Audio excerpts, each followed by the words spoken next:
The soldier's mockery, the piercing thorns tearing into his flesh, and the cruel laughter of the crowd failed to extract a single curse from his lips. Mark 15:19.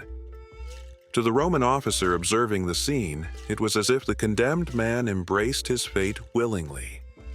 This eerie contrast between a soldier merely following orders and a prisoner enduring in silence began to trouble the hardened heart of the centurion. Who was this man truly? Could someone facing such torment still hold on to a purpose beyond suffering? The Roman officer had seen countless executions, yet never before had he encountered a prisoner whose demeanor exuded such an air of certainty. Unlike others who cursed, pleaded, or despaired, Jesus seemed to carry something unseen, something that refused to be shattered by pain. Discipline dictated that his face remain impassive, his stance unwavering. But within, questions arose like sparks in dry straw. Jesus' final march toward Golgotha unfolded in a spectacle of agony, his steps faltering, his body battered, his strength failing. Blood traced a crimson path behind him, each stumble met with jeers and scorn. But before continuing, if you're enjoying this story, take a moment to subscribe and leave a like. Your support helps bring more content like this to life. Now let's dive deeper into this powerful moment in history. Then, unexpectedly, the order was given for a man from the crowd to assist. Simon of Cyrene was seized and forced to carry the cross. Luke 23:26. This was not an act of mercy, but a measure to ensure that the prisoner remained alive long enough to meet his execution. The centurion took note of every expression, the pitying glances, the murmurs of discontent, the religious leaders relishing the moment, their voices dripping with contempt. Yet, through it all, Jesus did not resist. There was no plea for reprieve, no bitter words of condemnation. In the officer's experience, condemned men raged, pleaded, or cursed their executioners. This one, he was different. His silence was unsettling, an act of defiance unlike any the centurion had seen. The crowd was divided. Some shouted for his death with gleeful malice. Others wept openly, struggling to approach, only to be pushed back by the guards. Women mourned aloud, their cries cutting through the noise of the procession. And in the midst of it all, Jesus moved forward, carrying not just the weight of the wood, but the burden of something far greater. As Golgotha loomed ahead, Matthew 27:33, the centurion steeled himself. He had witnessed dozens of crucifixions, yet something about this one unsettled him. The hammer met the nails. Flesh tore. Pain erupted. The instruments of execution did their grim work, and yet, amidst the groans of the dying, Jesus spoke, not to condemn, but to intercede. "Father, forgive them, for they know not what they do." Luke 23:34. The words hung in the air, lingering like a distant echo in the centurion's mind. Forgiveness. Who among the condemned had ever uttered such words? Who, in the throes of agony, would plead for their tormentors? Nearby, two criminals shared his fate. Luke 23:32. One joined in the mockery. "If you are the Christ, save yourself and us." Luke 23:39. But the man on the center cross did not respond in anger. His very presence, his very demeanor, defied every expectation. The centurion found himself staring, unblinking at the man called the King of the Jews. Mark 15:26. And for the first time in his life, he began to wonder if perhaps, just perhaps, this was no ordinary execution. The soldier remained silent, his hands steady, his expression unreadable. He had witnessed executions before, yet something about this one unsettled him. A man enduring excruciating pain without lashing out. without curses, without resistance. This was unlike anything he had ever seen. He forced himself to remain focused, yet doubts crept in. How could a man in such suffering remain so composed? How could he plead for the forgiveness of those responsible for his agony? These questions gnawed at the centurion's mind, challenging everything he had known about power, punishment, and justice. He watched as the soldiers divided Jesus' garments, casting lots for his tunic. John 19:23-24. To them, it was nothing more than a customary practice, a reward for their duties. To the centurion, however, it felt disturbingly cruel. This moment was treated as mere entertainment for the executioners, and yet the man on the cross showed no bitterness. Even in agony, Jesus' focus remained outward. Looking down, he saw his mother and the disciple he loved. In a moment of tenderness, he entrusted her to John's care. John 19:26-27.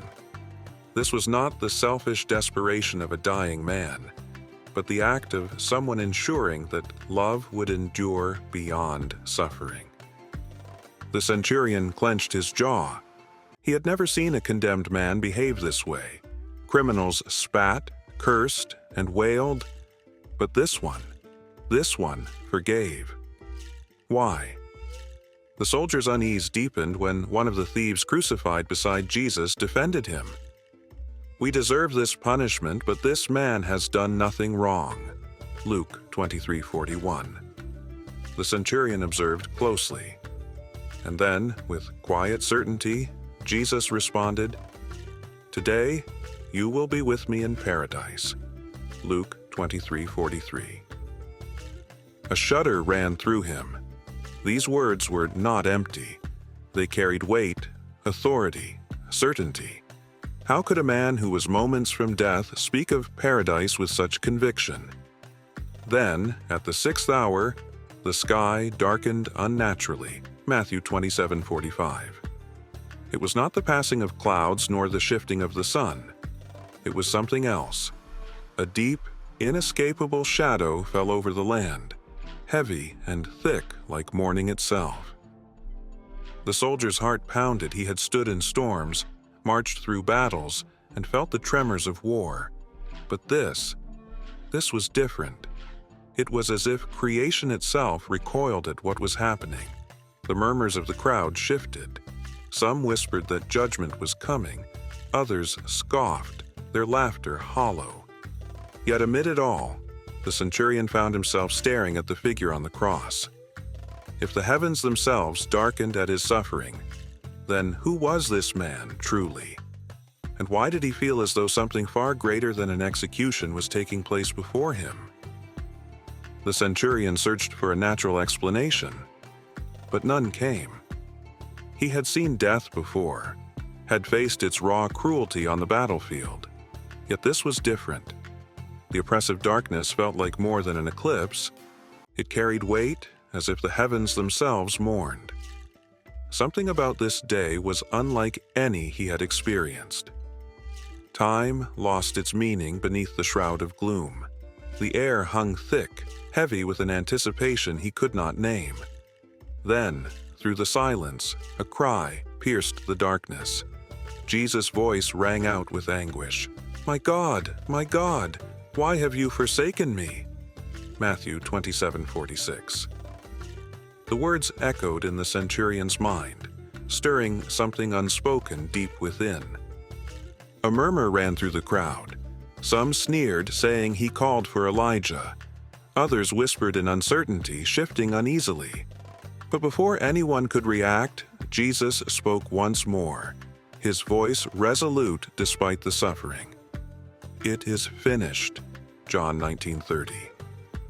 The centurion felt the weight of those words, a declaration not of defeat, but of completion. Then the earth trembled.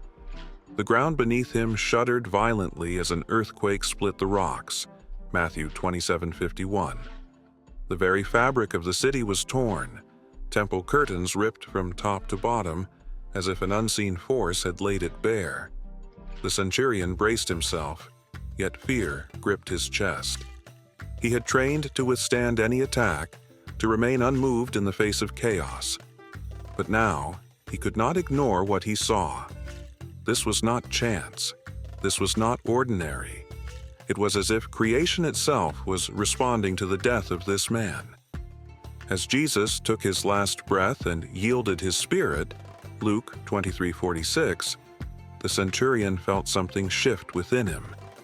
He had mocked many condemned before, had seen them grovel and curse, yet this one had forgiven, had prayed, had met suffering with something other than desperation. He exhaled sharply, barely aware of his own voice rising above the trembling ground.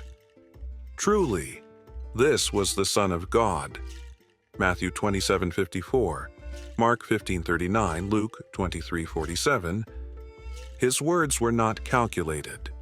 They were not spoken to appease the crowd or out of fear of the unknown. They simply were.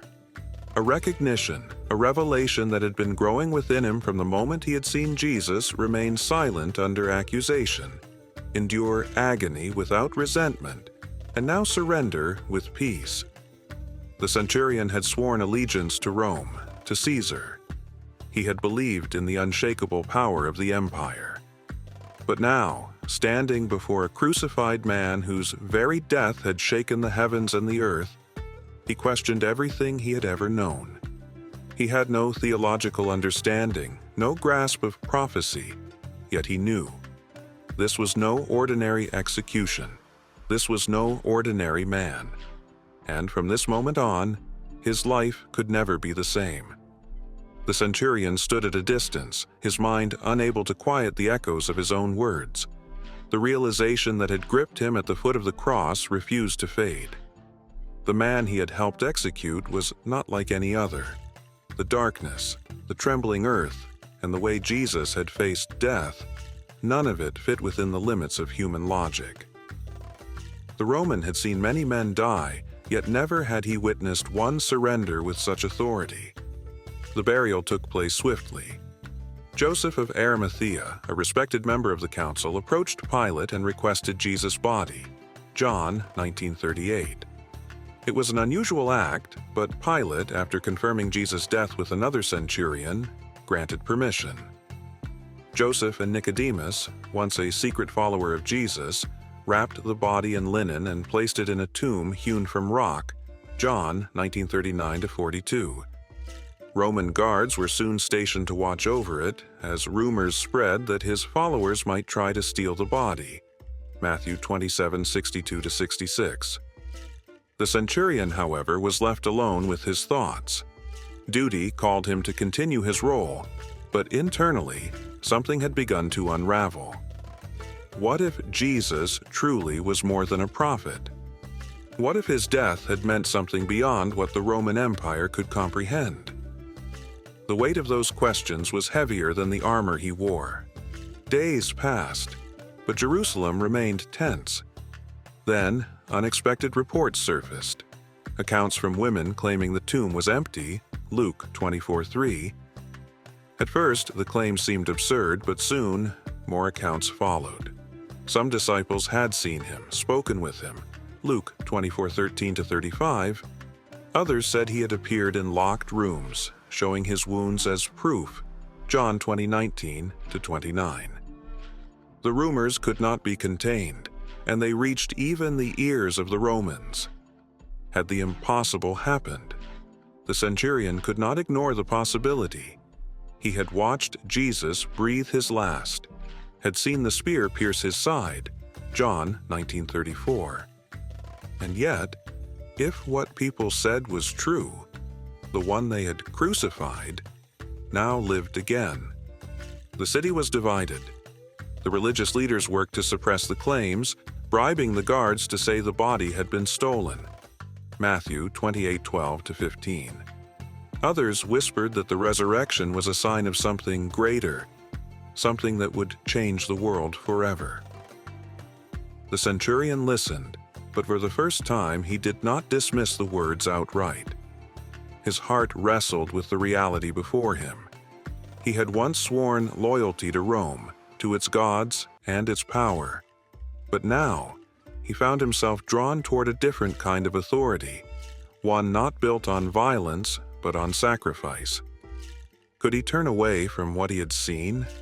Could he ignore the truth that had begun to grow within him? The scriptures do not reveal the centurion's fate, but history tells of Romans who later embraced the faith, who walked away from their posts to follow the way of the crucified and risen Christ. Matthew 8:5-13, Acts 10:1-48. Perhaps this soldier, shaken by what he had witnessed, would one day be among them. Among conversations and whispers, the tale of a prisoner who had declared he would rise on the third day, Mark 8:31, Luke 9:22, now spread across Jerusalem. The centurion, once a man of hardened discipline, found himself grappling with the implications. Military strength had dictated his worldview, yet here he was, facing something entirely different. A power that seemed to defy death itself. The purpose of crucifixion had always been clear: to humiliate and extinguish any rebellion against Rome. And yet, instead of fading into obscurity, this man's death ignited something. What was meant to silence had instead sparked whispers of hope. For many, Golgotha was expected to be the site of a rebel's demise. In reality, it had become the place where divine love was made manifest to the entire world. John 3:16. The centurion could not dismiss what he had seen. He had witnessed Jesus perform no miracles firsthand, but everything he had heard, the healings, the teachings of forgiveness, Matthew 5:44, the declarations of a coming kingdom, now made sense. He could no longer view himself, nor his duty, through the same lens. Though the Bible does not provide further details about this soldier's fate, it is difficult to imagine that his life simply returned to what it was before. For when one encounters a divine reality, their perception of the world is forever altered. It is as if awakening from a deep slumber and realizing life is far greater than the rigid cycles of war, order, and duty. The centurion's testimony stands as an example of how even those far removed from faith can be drawn in by divine grace.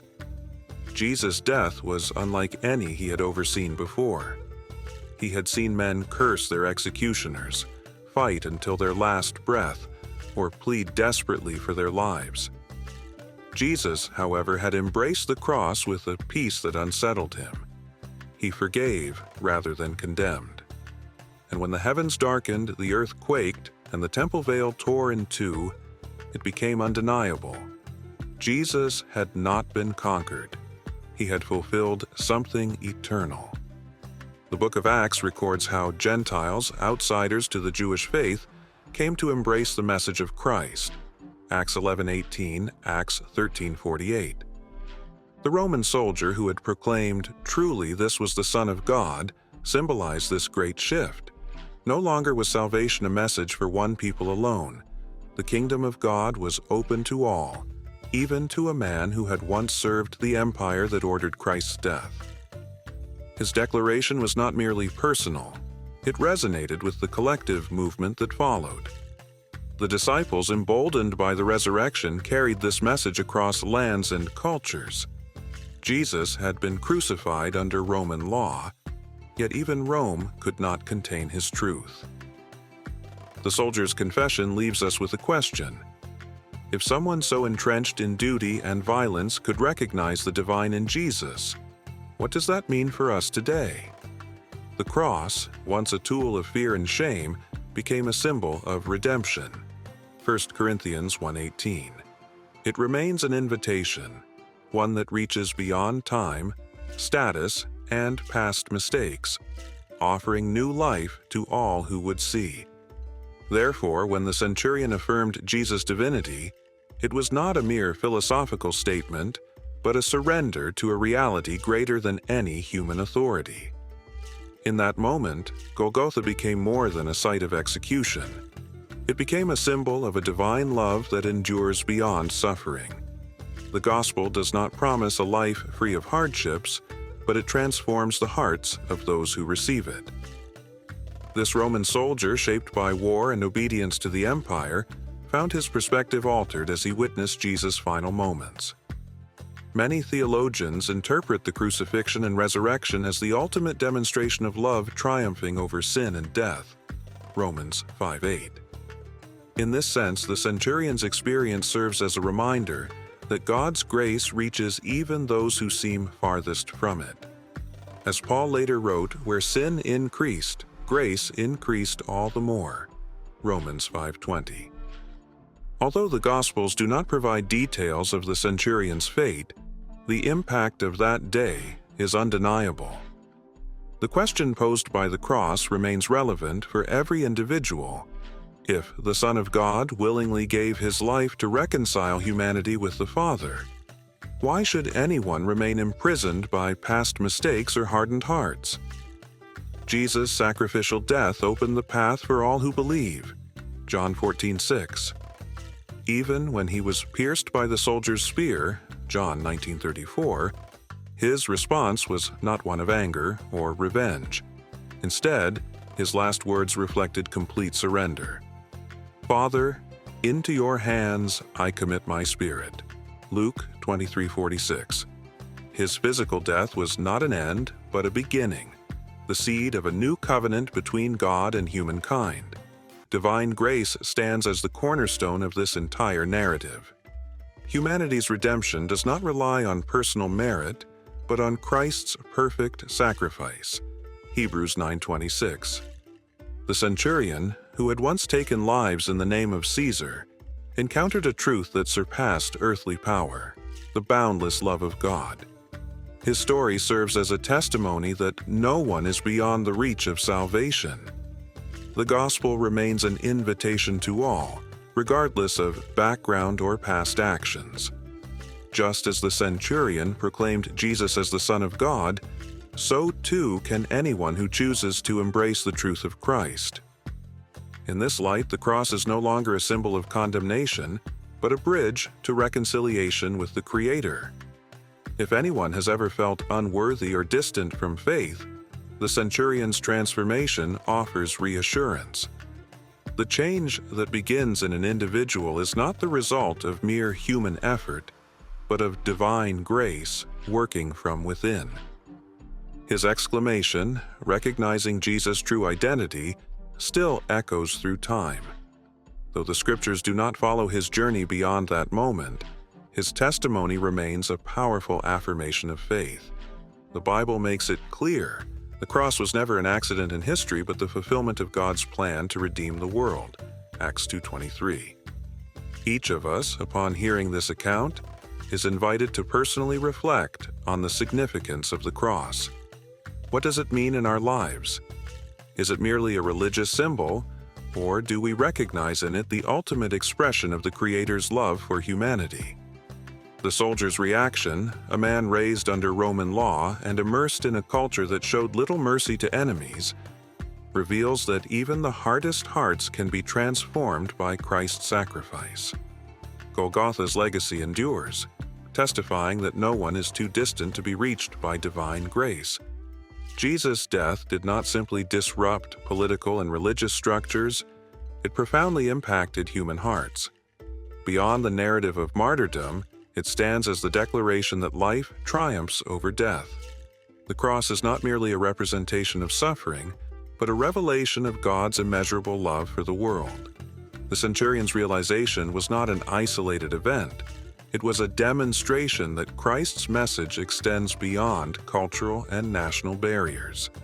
This story calls each of us to confront its message. What does it awaken in us? If this testimony resonates within your heart, allow the same grace that touched that soldier to shape your own journey. The declaration of faith, truly, Jesus is the Son of God, is not merely historical, but a confession that continues to echo in lives transformed by His love. As we conclude this reflection, remember that the crucifixion was never meant to be the end of the story. Jesus' resurrection, proclaimed by His disciples and witnessed by many, became the ultimate proof of His divine mission. The centurion, who once oversaw an execution, found himself confronted with a reality far beyond the authority of Rome.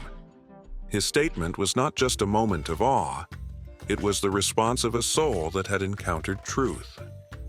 May this message encourage you to see the cross not as a relic of the past, but as an ever-present invitation to hope and redemption. Just as the centurion was forever changed by what he witnessed, so too can we be transformed by the same love that led Christ to Golgotha. The gospel does not end with the cross, but with the empty tomb and the promise of eternal life. For those who embrace it, the cross is not a symbol of defeat, but of victory. May we all, in the face of this reality, reaffirm with conviction, truly, Jesus is the Son of God. May this truth fill your heart with peace and purpose. And as you reflect on these words, consider sharing this message with those who need hope. The story of the cross is one that continues to change lives, one heart at a time. If this story impacted you, how about helping us spread this message even further? We are on our way to reaching 1,000 subscribers, and your subscription makes all the difference. Leave a like, share it with someone who needs to hear this reflection, and comment below what touched you the most. Together, we can spread this message of hope to more people. We count on you.